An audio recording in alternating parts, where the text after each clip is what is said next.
12 going viral again, man. We got to break this down, man. Shedeur Sanders going viral for doing this with the fans after the game. And we also have, I think we might have converted some people over. I think we might have converted some former 12 haters, especially one in Daryl Reuter.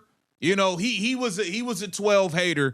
I think we may have converted him into believing that 12 is the guy for next season. We're going to go to 92.3 The Fan and see what they was talking about Shedeur Sanders' performance. Welcome to Keep the Vision. Make sure you like, comment, subscribe, share the channel, hit that bell notification to hype the video. Let's not waste time. Let's get right into things. Let's get into this right here first, because this is kind of going everywhere. Shout out to Bucky, Well Off Media, man. No, but I can't say for sure. We'll probably talk about it.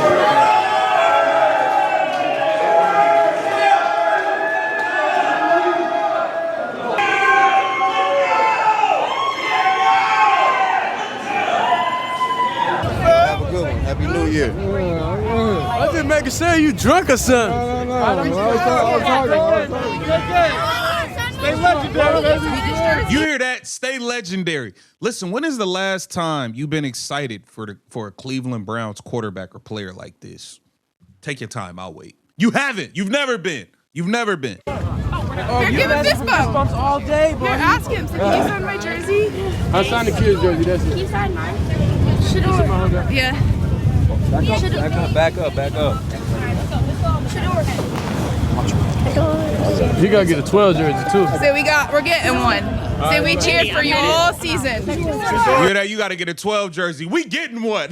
We know you the quarterback next year now. He don't want the people over. He don't want them over. Jimmy Haslam, you know what time it is. Get Kevin Stefanski out of there.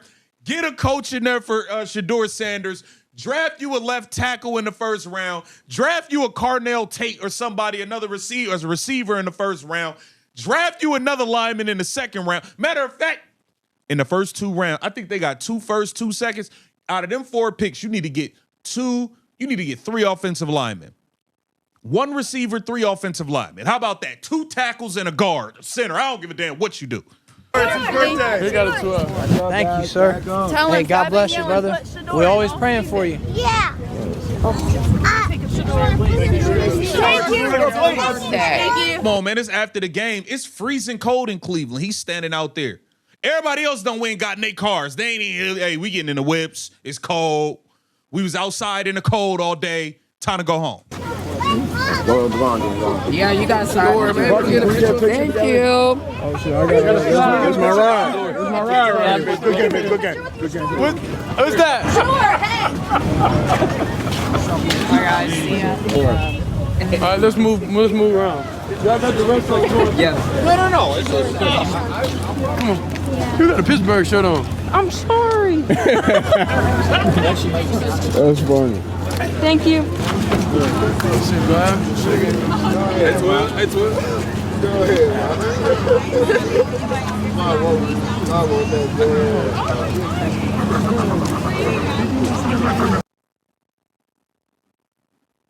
So that was a moment that Shedeur had with the people after the game out there in the freezing cold.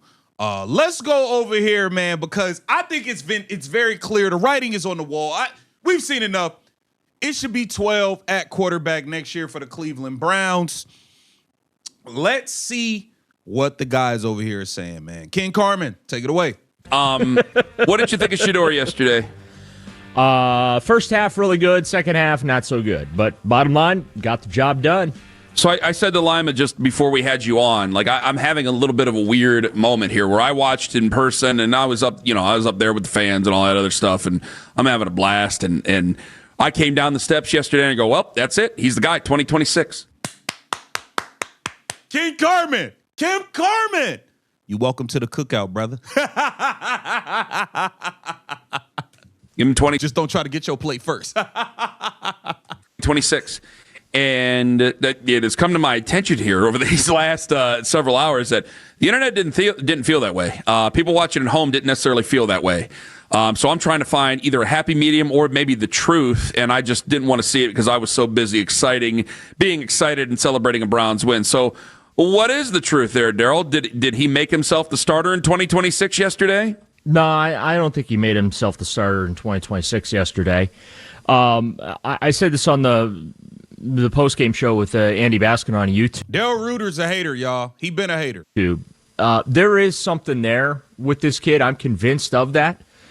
But he needs a lot of seasoning, needs some polishing. And I am curious to see what a full offseason of getting a legitimate opportunity on the practice field to make himself a better. I do agree with he does need some seasoning, but he didn't get no reps all year. So I do think he's making a fair point here with, maybe he'll look different with a full off season and all this other stuff. Getting a legitimate opportunity on the practice field to make himself a better player during the offseason and as well as in training camp, what that might do for him as far as his on-the-field play. But there is something there that I am very interested in exploring. But the Browns being the Browns and in the situation that they're in, time just isn't on their side. And I don't know if they have time to let this kid develop into something or to see if this kid will develop into something. But what is clear is that he does listen to coaching. He seems to be taking in the advice that he is being given during the week. He doesn't act like he is infallible. He owns up that second interception was just an awful decision. You can't do something as reckless and careless as that. He owned up to that after the game, and I give him credit for that. I would prefer that he just doesn't throw that football altogether. But same as you, Ken. I mean, I was checking the mentions on social media, and people were getting after me, saying how they can't wait for me to talk about how awesome Shedeur played and how great he is, and he's not there yet. But the thing is we've seen stretches, we've seen glimpses of really, really good football from him, and that's why I would like to see the Browns give this kid a chance in 2026, but I'm not convinced that they're going to do that. Actually, you know what? Daryl Ruter has been somewhat objective on. I won't throw you in the. You're definitely not in the Mary Kay category. Mary Kay's just a flat out hater. There's a couple people that's just flat out haters. You're definitely not in that. So my bad, Daryl. My bad, bro. It's interesting because there's no doubt you could say that about every rookie quarterback. Like, give him an offensive line, give him coaching, give him an offseason. And certain guys, they absolutely take leaps, and then a bunch of guys don't. In fact, you'd probably say majority of guys that are rookies that are throwing a lot of interceptions, he's got 10 now in 6 starts, which is a lot. Right.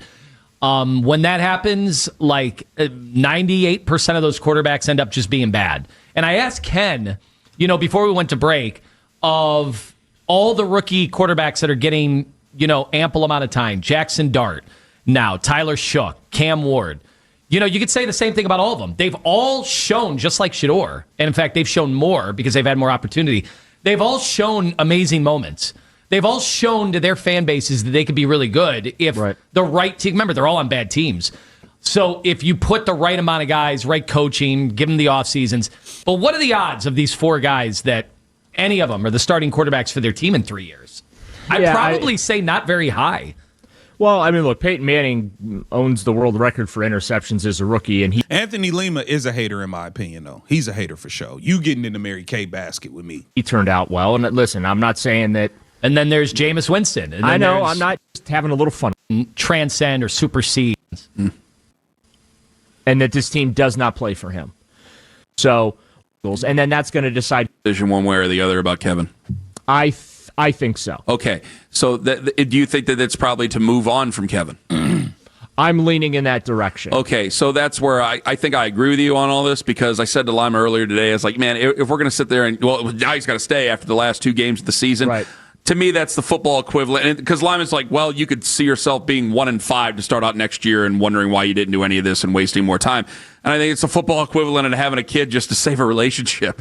Yeah, like you got to get rid of Kevin Stefanski. He has to go. Get down in the comments. Let me know what you guys think about all of this. Just keep the vision. Make sure you